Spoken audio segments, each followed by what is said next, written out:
Fala aí, galerinha do YouTube, tudo bem com vocês? Então, hoje estou com meu amigo aqui, só que ele não fala muito. Ai, meu Deus, o cara é muito doido.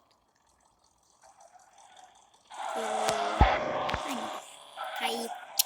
Ele é muito chato. Ele sempre fica fugindo de mim, e o carro é muito ruim. Ai, caí. Vem logo, amigo.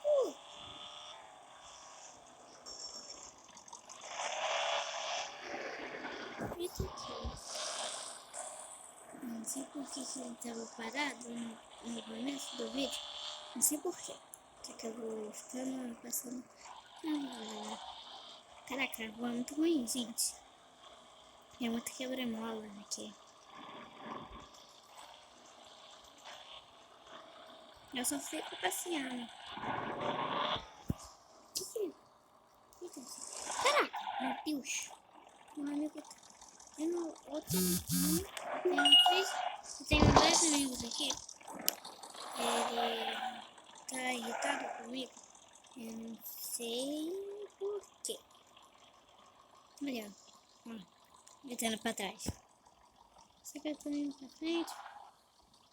Ai, meu Deus, o cara. O que o cara tá fazendo? Deus, que isso, meu? O que ele tá fazendo? Tá travando. Não, acho que ele tá travado no jogo. Que ele sempre trava. Ai, meu Deus. Caiu essa coisa. Saco.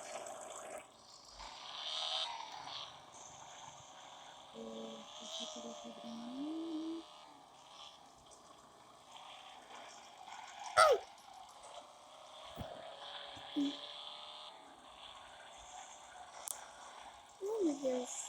Tô muito doido. Gente, por favor, dá um like, por favor.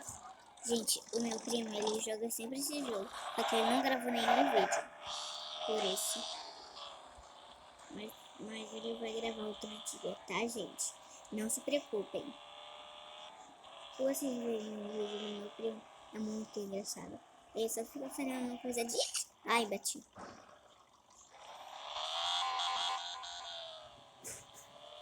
Tô aqui, ó. Ah, não tô achando meus amigos não, hein?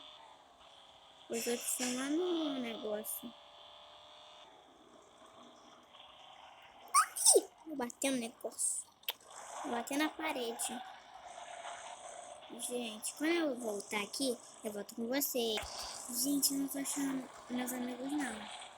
Eu acho que eles estão juntos. Meu Deus. Não tô achando. Tá maluco aqui, né? Ai.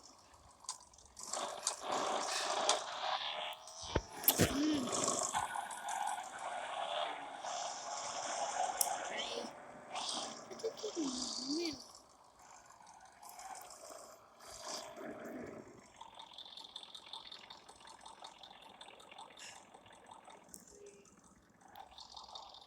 Gente, não tô ouvindo nada. Eu acho que ele não tá online agora. Eu acho que eles estão almoçando. Eu já não sei, gente. Eu acho que eles sempre almoçam. Então, gente, esse foi o vídeo. Espero que vocês tenham gostado. Então, tchau, galerinha!